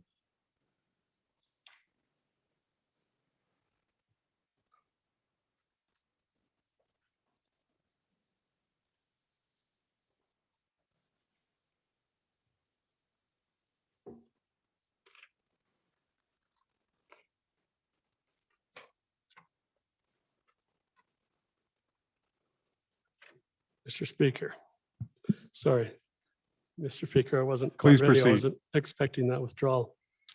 Mr. Speaker, I move second reading amendment number 5 to House Bill 173 and ask for your favorable consideration. Members, it's really important that you know something really right off the bat here. This amendment does not eliminate nurses from the model. There's been a lot of misinformation disseminated. You've received emails from your nurses around the state. I apologize for that confusion. Let me explain what's going on. And I want the nurses to know that the district nurses, we love you. We appreciate all you've done for us, particularly during the pandemic. We would not, as a body, ever want to eliminate you from the model. So with that said, let's proceed. So members, what this does is the following. In a recent House committee meeting, an amendment was brought forward that suggested that nurses were not included in the model and were not paid for in the model. And the House committee, as I observed them, were surprised at this and certainly wanting nurses to be included, passed a motion to include nurses as a line item separate, and that included a $9.2 million allocation. So they increased the block grant by $9.2 million. The information that was presented to the committee did not ring true to me. I have a sister-in-law that's a school nurse, and I was sure that she was included in the model. So I did some research, and here's what I uncovered. In the 2005 ReCal model, the recommendation of the consultants that was adopted by the recalibration committee was to put nurses, social workers, and counselors in the same bucket and call them public support staff. Now, on the handout that the majority floor leader gave to us the other day, it's understandable. You can see on the existing, it has a dash, meaning that there's no money allocated for nurses. But the very next line down is pupil support staff. The nurses are included in that and they're already paid for. There are 168 nurses compensated for in the state of Wyoming. And so they're already there. This was a misunderstanding in the committee. This bill clarifies that. We're backing out nurses and putting them back in the pupil support category. We're not eliminating any nurses from the program. I want to be very clear with that with you. So again, we're just pulling out the nurses that was duplicated. We're literally investing 2 times the amount, 9.2 million twice for the same amount of support staff. So, Mr. Speaker, thank you very much. Thank you. Representative Conley, first time. Thank you, Mr. Speaker. On and against this amendment, I'd like to correct some misinformation. Pupil support staff exists in the model, but pupil support staff is under at-risk students and only at-risk students. And it is resourced for at-risk students only. We had evidence, we had testimony that in fact, we need to bolster counselors and nurses for all students and at a minimal level, 1 per 750 ADM, and ADM is average daily membership, that's a pupil, right? Again, the pupil support where districts can do whatever they want and they can hire social workers, et cetera. Some of them have chosen to hire nurses, but nurses are not resourced in the model, right? How we resource them in the model is by including them in the model. And so what you see in the bill right now is nurses resourced at 1 per 750 students for all of our districts. And I would submit to you, just think about what has happened in the last year and who is crucial in our classrooms and in our schools, and it's nurses. And that doesn't even include what we know was happening beforehand. All the kids with asthma and diabetes coming through, and why schools have chosen to use under pupil support, hiring nurses. But we need it for all of our districts, 1 per 750 kids. That's what it's resourced at in the bill right now. So I would ask you to vote no on this amendment. Thank you. Representative Brown for your first time. Thank you, Mr. Speaker. I'm going to ask for support on this. And as the good bringer of the amendment brought forward, there was some confusion in the meeting as this came forward. And, you know, again, I've only been on this committee for 5 years. And when you start thinking about things that happened 15, 16 years ago, when this all got caught up, it's really hard to understand exactly what's been resourced where and how this is all going. So I went to the person that, you know, can crunch the numbers in about 30 seconds or so and let us all know. And frankly, it's resourced there. Now, you're also talking to somebody who's getting ready to get married to a school nurse. Of course, I would love to have the funding secured for a school nurse. It's secured. This is actually a double dip. And if you keep it the way that it is, maybe we come back with a third reading amendment that looks at splitting the two of the at-risk and maybe filling in those gaps. But in all truthfulness, we don't need to add this additional chunk of money back into the block grant model. I think this was like somewhere in the range of $9.5 million or something like that total. And at the end of the day, $9.5 million for some school nurses. And I will tell you, the amount of kids with juvenile diabetes, it's not just cuts and scrapes. There's severe issues that we need registered nurses taking care of these kids in the school buildings. But I can tell you right now, in the biggest school district in the state, they've done a dang good job making sure that the nurses are in those schools. where they have kids that need those frequent interactions at all times. They have a nurse there all the time. When they have an entire school that doesn't have any at-risk students, they have nurses that float around to those buildings and take care of them. That's exactly what they should be doing. They are using their block grant model to fill the gaps where they see necessary. And approving this as we came through, I'm here eating my words because I sat in committee and I think I even motioned to have this in the bill. I'm asking for it to be removed. So vote aye.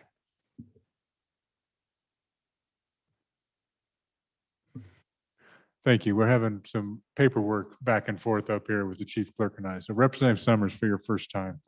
Mr. Speaker, thank you. And so I'm going to take you guys back to recalibration. And where did this come from?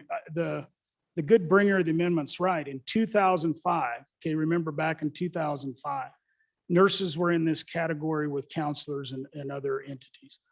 Fast forward to 2020 and look at the conditions in schools today versus back in 2005 and the number of kids that are challenged, you know, both medically and mentally, and who has to deal with those. And so what the consultant did, remember the consultant's model increased funding for K-12, 20 million over 19 million, 20 million over what the legislative model is that we're really debating off of.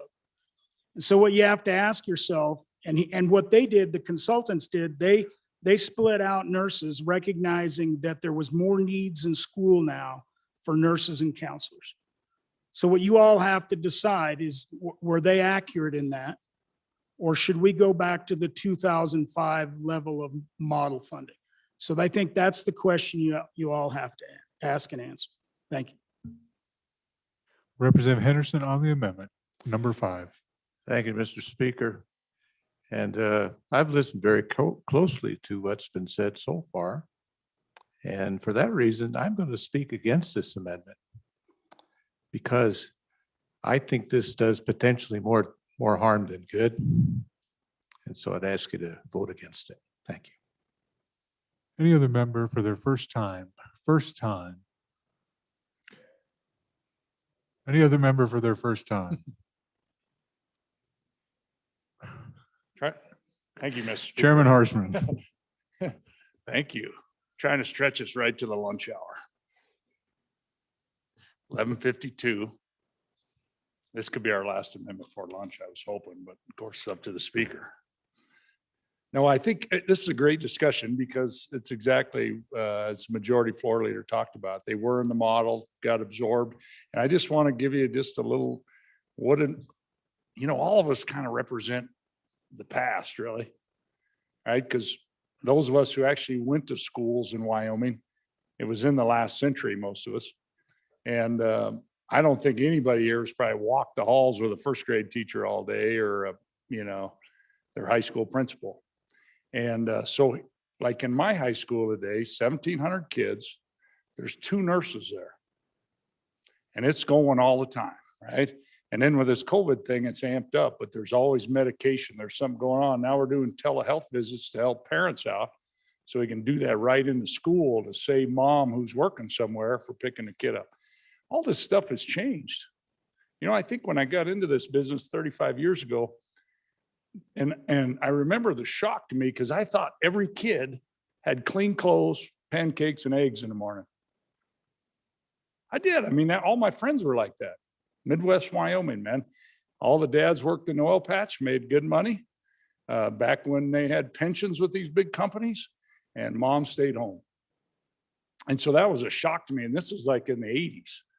And and I've always then we had school lunch and then we started school breakfast. And I was like, Jesus, let's have the parents do this stuff. And I was always opposed to that kind of stuff. And I just think that things have changed so much from what any of us know. And don't get me wrong, today's best and brightest, they're smarter than anybody in this room. Scary smart. Kids we got today, they're going to take us above and beyond in the future. But there has been, and I don't think it's who the president is or the politics of it. I think it's been just this, half our kids are Medicaid babies. Half of our kids don't have their same two parents at home. It's just so foreign to me. I coached football. It started for me in 2015 because you got to be pretty dedicated. It takes parents involved in this. Started in 2015 where half my seniors didn't have their dad with them, original dad. So then I kind of kept track of this over the years. And so, and then in my district, we've got 200 homeless kids. Mom takes off, meets a boyfriend online, and the kids left. I had one of them on my football team. He just joined the Army, graduated early. Happened right in the middle of the season. Coach, I got to quit. Got bounced out of where he was living on his deal. Then they were paying his cell phone. Boom, phone's cut off. Can't get a hold of the kid. Finally, we rally. There's 200 homeless kids. He stays on our team. He's one of our favorite guys. I'll remember him forever. He'll probably remember me forever. But I'm just telling you, it's not like my childhood. And I don't know the answer. I don't like it either. But schools have been thrust into this. It's not the 3 R's anymore. I don't know the answer. But I think cutting funding from all of our schools is going to help the problem. And it's just changed, and I don't know why. But I want to leave you with a lot of hope. The kids today that we're talking about, when you were kids in the last century, those kids dropped out of school. You never even knew them.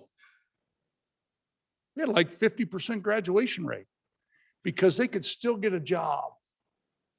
They could still join the service. It's not happening today. Can't join the Army unless you're a high school graduate. They won't take you. And so it is so important. We've shifted this mission now that every kid has got to graduate. We got to get these kids across the finish line. So we got tutors. We got summer school. We got after school. Point of order. We got Saturday school. Mr. Speaker. And I'm back on nurses. Trying to take you to lunch, Mr. Speaker. And so I'm just telling you, the student support services piece is a big deal. And I don't know the right answer to it. So we've cut 31 million. This will cut another 9 million. I'll move the cut to 40 million. So I'm going to vote no. Thank you, Mr. Speaker. I apologize, members. I'm trying to track in some other amendments, and that's what the chief clerk and I are doing as we're getting ready for subsequent after lunch stuff. But it is difficult, I know, you can get a little off track fairly easily with these things. I'll expect the same on the next amendment when it's divided 5 times. Representative Simpson. Representative Yin for your first time. Thank you, Mr. Speaker. So on this amendment, my concern is this going to hurt teacher salaries for them to be able to pay for funding nurses if we cut the nurses out of the ADM? I remember the previous conversation on the other amendment where we wanted to protect teacher salaries. And so my concern is, are we doing the opposite with this one? Thank you, Mr. Speaker. Thank you. Other member for their first time. Representative Hallinan, first time. Thank you, Mr. Speaker. I do appreciate the comments that were made by my colleague from Laramie County, who said that this was a double dip, and also the explanation that sent representative from from the southwest part of the state to say that this does not exactly cut nurses from the budget. So for that reason, I urge you to support this amendment. It is the second time we've had an issue we're going to cut the spending that goes into our K-12 program. I don't know that we have the courage to do that yet, but I do encourage you to do that at this time. Thank you, Mr. Speaker. Thank you. Any other member for their first time? First time, Representative Provenza for your first time. Thank you, Mr. Speaker. You know, what it sounds to me through this discussion is that if we move this funding, that there's an opportunity to not place the emphasis on making sure that our schools have school nurses. And that concerns me because if we don't have healthy people or healthy children, it's really hard to learn. Children who can't learn well because they have other issues that are going on with health or things going on at home that school nurses help protect them from are less likely to have an education that is going to allow them to succeed. So I think while this might be something that we have a hard time empathizing with, some folks might not know what the experience is like to not know that you can go to a doctor or that your family can afford to take you to a doctor's office. Your school nurse serves as a buffer for folks that are struggling financially. And so I think it's critically important for our most vulnerable people in our communities that we do everything we can to keep those school nurses in. So on and against this amendment for that reason. Thank you, Mr. Speaker. Members first time, Representative Ottman. Yes, thank you, Mr. Speaker. I am just reminded that this is about the funding in there. This is not whether or not a nurse would be taken out. That's really up to the local school board and the superintendent to have that discussion. So I would vote yes on this. Thank you. Any other member first time, second time, second time? Representative Conley for your second time.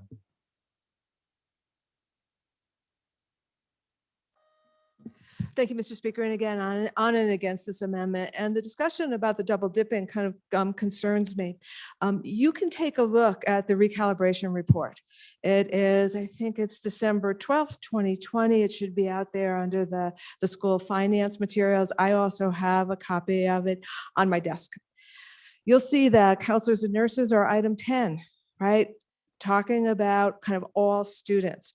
Pupil support, where districts are hiring, right, nurses right now, is item 27, only for at-risk students. Only for at-risk students. That's how it's resourced in the model.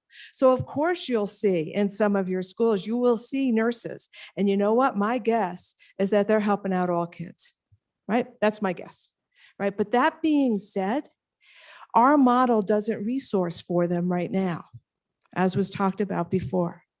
And so what the bill does right now is resources for them in the same way that we resource for teachers, that we resource for activities, that we resource for those 30 some items. What we're doing now is we're putting in the bill that we are resourcing for nurses. And I would encourage you to vote aye.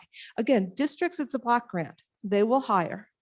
But without this, we are increasing the cuts by a quarter. We're increasing the cuts to education by 25% if you vote in favor of this amendment, moving it from $30 to $40 million. I would encourage you to vote no. We know, and we are also sending a message that we do not want you to consider nurses as vital in the same way that you consider those other 30 elements. Again, I urge you to vote no. Thank you. Any other member second time to the sponsor, Representative Simpson. Okay, members, let's stay with me. It's almost lunchtime, but we can do this. This amendment does not cut the funding model, does not cut it. Teachers are fully funded, or nurses are fully funded now, and they will continue to be fully funded. What this amendment does is retract an earlier amendment to House Bill 173 that adds an additional $9.2 million to the budget. We're just eliminating, from my opinion, an erroneous amendment that is double dipping. We will literally make 2 payments for nurses. Now, the question is, what's going on with the nurses right now? Are they being funded? The answer is yes. How many of them? Should there be more? Whether we have more nurses and whether we should break the nurses out is really a total separate issue. Because here's the statistics. For the pupil support staff, we fund 379 FTEs. 379 is what we fund. Guess how many is being used? 123 less than that. So we're already funding counselors, social workers, and nurses well above what the districts are actually using on the ground. So if we throw another $9.2 million at nurses, will they end up being double the number of nurses? I don't think so. Based on the information we have here, statistics, the districts are already comfortable with the level of nurses they have, and they're taking the extra money and throwing it somewhere else to subsidize other purpose. So I don't think we're going to get more nurses out of this. We're not cutting nurses. We're not cutting the model. Is all we're doing is correcting up one item inside the bill. And it was added 9.2 million. We're taking that 9.2 million to leave the budget model exactly the same. I encourage you to vote aye on the amendment. Thank you, Mr. Speaker. Thank you very much. Members, we're voting on second reading Amendment Number 5, House Bill 173. All those in favor, please say aye. Aye. Those opposed, no. Folks online, ayes? Raise your hand. Noes, raise your hand. I did. The amendment is adopted. You got a little gold hand. Mr. Majority Floor Leader. Mr. Speaker, I move that the House stand in recess until 2 p.m. Committee announcements. Chairman Greer. Mr. Speaker, could I do a re-referral? A re-referral would be fine. Yeah, thank you. Mr. Speaker, your committee number 9 would like to re-refer House Bill 205 and House Bill 207 to committee number 2, appropriations. Without objection, House Bill 205 and 207 referred from committee number 9 to committee number 2. Further announcements. Chairman Paxton. Thank you, Mr. Speaker. Your committee number 4, Education, will meet 5 minutes after noon adjournment, noon recess in E3 to consider House Bill 106, Wyoming Education Options Act. That's a continuation. House Bill 231, College Credit Retention. House Bill 97, Interstate Compact for Education Withdrawal. And House Bill 177, Education Understanding the Federal and State Government, if time allows. Thank you. Vice Chair Air. Thank you, Mr. Chairman. Committee number 9, corporations, will meet in about 5 minutes down in room 5 downstairs. We will be considering House Bill 187, the elected official residency requirements. House Bill 159, liquor manufacturer regulations. House Bill 16, improvement in service district limitations. And Chairman Zwanitzer is online, so he won't be there and I'll be in charge, and that's as far as we're going to go.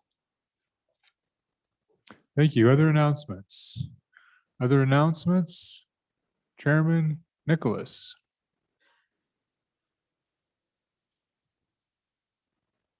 Thank you, Mr. Speaker. Today, on starting at 12:30, your House Appropriations will continue work on re-referrals. That's 241, and we'll look at 207 and 205.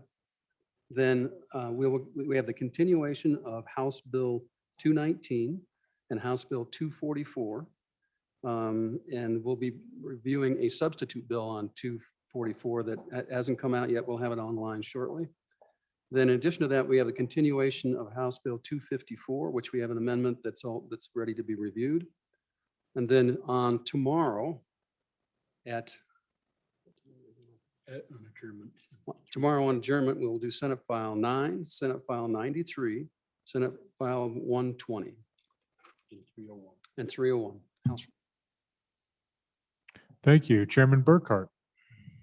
Thank you, Mr. Speaker. Your committee number 8, Travel, Highways and Military Transportation, Highways and Military Affairs, will meet tomorrow at noon recess to consider Senate File 3, Senate File 13, and Senate File 106. Sounds like transportation was trying to take over travel there for a moment. Any other, Chairman Nicholas? Yeah, thank you, Mr. Speaker. I forgot to mention that on recess this afternoon, we will have the explanation of the Senate amendments to House Bill 1, or to the budget bill. Chairman Nicholas, that'll be in 301.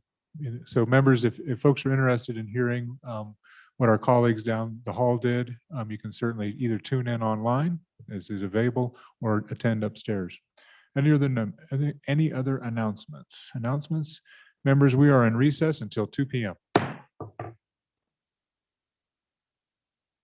And in case anyone's wondering, we'll continue with 170.